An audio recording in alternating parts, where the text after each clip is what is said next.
నమస్తే, welcome to our channel. నేను పద్మిని. ప్రస్తుతంతో పాటు ప్రముఖ ఆధ్యాత్మికవేత్త, శ్రీ విద్య ఉపాసకులు, ఆస్ట్రోన్యూమరాలజిస్ట్, ఎనర్జీ వాస్తు స్పెషలిస్ట్ శ్రీమతి జయప్రద గారు మనతో పాటు ఉన్నారు. మాట్లాడదాం. నమస్కారం అండి. నమస్తే అమ్మా. శ్రీమాత్రే నమః. సో కుజుడు యొక్క ట్రాన్సిట్ అనేది జరిగింది. సో వృషభ రాశిలోకి వచ్చేసాడు మొత్తానికి కుజుడు.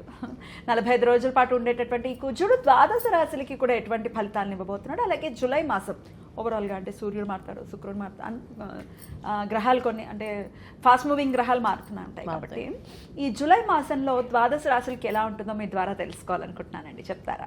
తప్పకుండా అన్న. అయితే ఏంటంటే ఈ సంవత్సరం అంతా కూడా మనకి గురువు కర్కాటక రాశిలో ఉండడం వల్ల, ఉచ్చ స్థితిలో గురువు ఉండడం వల్ల చాలా చాలా యోగమైన మార్గాలు అందరికీ కనిపిస్తాయి.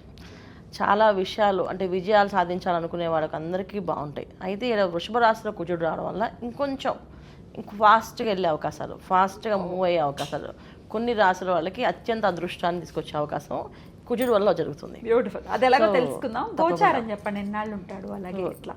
తప్పకుండా. సో గురువు మనకి కర్కాటక రాశిలో ఉన్నారు కనుక మనకు అది తెలిసిన విషయం. శని భగవానుడు మీనరాశిలో ఉన్నారు, రాహు కుంభరాశిలో ఉన్నారు, బుధుడు మనకి జూలై మాసంలో 4వ తారీఖు నుంచి మిథున రాశితో రవితో కలిసి ఉన్నారు. 16వ తారీఖు వరకు మనకి జూలై 16వ తారీఖు వరకు రవి ఉంటారు. తర్వాత 16 నుంచి మళ్ళీ ఆయన కర్కాటకలో ప్రవేశిస్తారు. అక్కడి నుంచి మళ్ళీ మనకి పుష్కరాలు ఒకటి స్టార్ట్ అవుతుంది. సో ఈ విషయంలో చాలా విశేషం ఏంటంటే గురువు ఉండటము, రవి మార్పు, రవి బుధుడు కలయిక 15 రోజులు ఉండడం వల్ల ఒక అదృష్టం కొన్ని రాసుల వాళ్ళకి. తర్వాత శుక్రుడు కేతుతో కలిసి ఉండడం వల్ల కొన్ని అదృష్టం కొన్ని రాసుల వాళ్ళకి.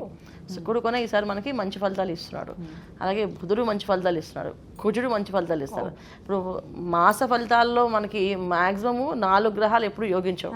అలాంటిది ఈసారి మనకి బుధుడు, కుజుడు, తర్వాత శుక్రుడు, ఈ 3 గ్రహాలు చాలా యోగ్యంగా మనకి యోగిస్తున్నాయి. మంచి సమయంగా కన్సిడర్ చేయొచ్చు. అయితే చాలా మంచి సమయంగానే అందరికి అన్ని రాశుల వాళ్ళకి ఒక్కొక్క రాశికి ఒక్కొక్క స్పెషలైజ్డ్గా పాపం వచ్చే అవకాశాలు కనిపిస్తున్నాయి. అందువల్ల చక్కగా చూసుకోవచ్చు. సూపర్ అండి. మరి అవేంటో తెలుసుకుందాము. మరి మొదలు పెడదామా? తప్పకుండా. ఇక ఫైనల్గా మీనరాశి వీరికి ఎలా ఉండబోతుందండి జూలై మాసం? మీనరాశి వాళ్ళకి అత్యంతమైన ఫలితాలు, మంచి ఫలితాలు మాసం అంతా. ఎందుకంటే జూలై మాసంలో వీళ్ళకి ఆల్రెడీ పంచమ స్థానంలో గురువు ఒక ఇంపాక్ట్ ఉచ్చస్థితిలో ఉండడం వల్ల పనులు అనేది ప్రారంభమయ్యాయి.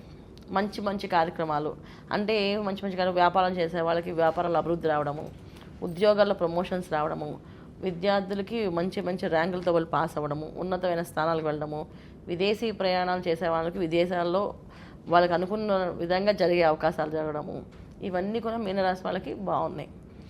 దానికి తోడు ఈ మాసంలో ఏంటంటే జూలై మాసం నుంచి వీళ్ళకి కుజుడు ఒక ఇంపాక్ట్. తృతీయ స్థానంలో కుజుడు ఉండడం వల్ల పట్టుదల బాగా పెరుగుతుంది. చెయ్యాలని పట్టుదలతోటి చక్కగా చేసుకుంటూ పాజిటివ్ వైబ్రేషన్స్ చేస్తారు. అంటే కోపము ఆవేశంతో చేయడం వేరు, ఒక మంచి ఆలోచనతో బ్యాలెన్స్గా చేసుకుంటూ వెళ్ళడం వేరు. ఈ బ్యాలెన్స్ అనేది గురువు వల్ల కుజుడు వల్ల వస్తుంది వీళ్ళకి. సో చాలా తీక్షణంగా ఆలోచించి ప్రతి ఒక్క పని చాలా స్టేబుల్గా చేసుకుంటూ ముందుకు వెళ్తారు. ఒక్క పని కాదు, అన్ని పనులు. అంటే వాళ్ళు ఏ రంగంలో ఉన్నారో ఆ రంగంలో నుంచి అభివృద్ధి అనేది జరుగుతుంది. ఇది గోచారంలో మీనరాశికి ద బెస్ట్ రాశిగా చెప్పొచ్చు మనకి. ఎందుకంటే బాగా మంచి ఫలితాలు అన్ని అందుకునే అవకాశం కనిపిస్తున్నాయి ఈ మాసం. ఎంత ఏలినాట్సన్లో ఉన్నప్పటికీ, ఏలినాట్సన్ ప్రభావం ఉన్నప్పటికీ కూడా గురువు ఒక ఇంపాక్ట్. ఇప్పుడు 2 పెద్ద గ్రహాలు కదా, శని భగవానుడు ఒక పెద్ద గ్రహము, గురువు కూడా పెద్ద గ్రహం. అయితే ఎప్పుడైతే ఒక గ్రహం బలంగా ఉండడం వేరు, గ్రహం ఉండడం వేరు. ఇక్కడ బలంగా ఉండేది ఎవరు? కుజుడు, తర్వాత గురువు. ఎందుకంటే ఉచ్చస్థితిలో ఉన్న గురువు, తృతీయ స్థానంలో కుజుడు తన తృతీయ స్థానంలో కుజుడు ఉంటే ఎప్పుడు కూడా బలంగానే పట్టుదలగా ఉంటాడు, పట్టుదల సాధించే తత్వాన్ని తీసుకొస్తాడు. అదే మనకి 6వ స్థానంలో ఉంటే శత్రువులు జయించే అవకాశాన్ని ఇస్తాడు. తృతీయంలో ఉంటే మనం పోరాడడానికి మనకే శక్తిని ఇస్తాడు. నువ్వు ఇలా ప్లాన్ చేయి, ఇలా చేసుకో అని చెప్పేసి. అందువల్ల ఏంటంటే ఈ ఇంపాక్ట్ శని భగవాన్ ఇంపాక్ట్ ఉంటుంది, ఉండకుండా ఉండదు. అది ఆరోగ్యం కాస్త మెరుగుపడకపోవడం, అనారోగ్య సమస్యలతో కొంచెం బాధపడము, కొంచెం ఫాస్ట్గా వెళ్తున్నా సరే మనం వెళ్ళలేకపోతున్నాం అనే బాధ, శరీరం బరువు పెరగడము, శరీరంలో కాస్తంత ఇబ్బంది రావడము, ఇవి శని భగవాన్ ఒక ప్రభావం. అయితే ఇవి కూడా మనం పాజిటివ్గా తీసుకొని తృతీయ స్థానంలో కూర్చుండడం వల్ల, లేదు నేను వాకింగ్ చేయాలి, నేను ఇలా ఉంటే కాదు, నేను శరీరం తగ్గించుకోవాలి, నేను ఫుడ్ కంట్రోల్ పెట్టుకోవాలి, నేను ఫుడ్ డైట్ని మెయింటైన్ చేయాలి, ఆ డైటిషియన్తో మాట్లాడుకోవాలి, ఇలాంటివన్నీ నిర్ణయాలు తీసుకుంటారు. ఇప్పుడు దాకా ఏంటంటే ఏం చేస్తా తగ్గవు, ఎలాగైనా పరిస్థితి తప్పదు, ఈ కర్మ అనుభవించాల్సిందే అని చెప్పి ఫిక్స్ అయిపోయిన వాళ్ళు తృతీయ స్థానంలో రావడం వల్ల ఒక మేనేజ్మెంట్, మైండ్కి ఒక మేనేజ్మెంట్ వచ్చేస్తుంది. ఇది ఇలా చేస్తే బాగుంటుంది, ఇది ఇలా వెళ్తే బాగుంటుంది, నా సమస్య ఇలా ఉంది కనుక నేను ఈ డాక్టర్ని కలిస్తే బాగుంటుంది, ఈ మందు వాడితే బాగుంటుంది అని చెప్పి ఒక ప్లానింగ్ కూడా వస్తుంది. ఒక విధంగా సమస్య ఉన్నప్పటికీ కూడా ప్లస్ పాయింట్స్. ఎప్పుడు కూడా మన జాతకంలో అన్ని యోగాలు బాగుండవు, ఖచ్చితంగా కొంత ఇబ్బందులు ఉంటాయి. ఉండాలి. ఆ ఇబ్బంది నుంచి మనం బయటపడడానికి అవకాశాలు కూడా కనిపిస్తాయి. ఎగ్జాక్ట్లీ. కొన్ని రాసులకి అవకాశాలు ఉండవు, కొన్ని రాసులకి అవకాశాలు ఖచ్చితంగా ఎక్కువగా ఉంటాయి. అలా ఉండే అవకాశం మీనరాశి వాళ్ళకి ఈ మాసంలో తృతీయ స్థానంలో కుజుడు రావడం వల్ల 100% జరుగుతుంది. ఎటువంటి రోగానైనా నివృత్తి చేసుకోవడానికి వీళ్ళకి పట్టుదల వస్తుంది. నేను అసలు స్ట్రాంగ్గా ఉండాలి, అసలు నేను ఇలా ఉండకూడదు అని చెప్పి వాళ్ళే చేసుకోగలుగుతారు. ఇప్పుడు మనం ఎవరైనా చెప్తే చేయాలి, వాళ్ళు ఏంటంటే ఎవరు చెప్పినా మైండ్లోకి ఎక్కించుకోరు. కానీ ఇప్పుడు ఏంటంటే వీళ్ళకి చేయాలి అనే తత్వం కలుస్తుంది, బాగుంటుంది. రైట్. మరి అన్ని విషయాల్లో మరి వీరికి కలిసి రావాలి అనుకుంటే కనుక ఎటువంటి పరిహారాలు చేసుకోవాలండి?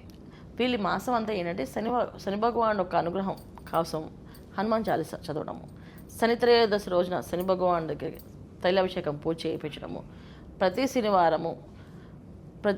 శనివారము కాస్త యాచకులకి ఏదైనా సాయం చేయడం, అంటే వాళ్ళ స్థాయి తగ్గట్టు. ఇప్పుడు మాకు బాగానే ఉంది అంటే వాళ్ళకి కాస్త ఆహారం పెట్టించడం, ఎందుకంటే ఆహారం పెట్టడం వల్ల ఆరోగ్య సమస్య నుంచి బయటపడతారు. ఇప్పుడు రోగం బయట పోవాలంటే అన్నాన్ని దానం చేయాలి, అన్నదానం చేస్తే ఆ రోగం నుంచి బయటపడతారు. అందుకని ఏంటంటే ఆహారాన్ని ఏదో వీళ్ళు అవైలబిలిటీ వాళ్ళకి అనిపిస్తే అది చేయొచ్చు. పొద్దున పూట ఎర్లీ మార్నింగ్ చాలామంది యాచకులు ఉంటారు గుళ్ళ దగ్గర, ఇడ్లీ పంచవచ్చు. మధ్యాహ్నం పూట ఆకలితో ఉంటారు, భోజనం పంచవచ్చు. ఇలాగా ఒకరికి కాదు 10 మందికి 15 మందికి మీ స్తోమత బట్టి పెడుతూ ఉంటే మీ అనారోగ్య సమస్య నుంచి బయటపడతారు. తర్వాత శని భగవానుడు ఎప్పటికైనా కర్మాధిపతి కనుక మనం ఎప్పుడైనా ఇలాగా అన్నదానం చేస్తున్నప్పుడు వాడు ఆకలి మనం తీర్చామంటే ఆ క్షుద్బాధను తీసాం కనుక ఆ కర్మ మనకు తొలుగుతుంది. అందువల్ల ఈ పని చేస్తుంటే మీనరాశి వాళ్ళకి ఈ మాసంలో మంచి ఫలితాలు, అద్భుతమైన ఫలితాలు కనిపిస్తున్నాయి. ఖచ్చితంగా అలాగే కనిపించాలని మనస్ఫూర్తిగా కోరుకుంటూ ద్వాదశ రాశులకి కూడా కుజుడి యొక్క మార్పు రీత్యా ఎటువంటి ఫలితాలు వస్తాయనేది చాలా సవివరంగా తెలియజేసినందుకు కృతజ్ఞతలండి. నమస్తే. శ్రీమాత్రే నమః.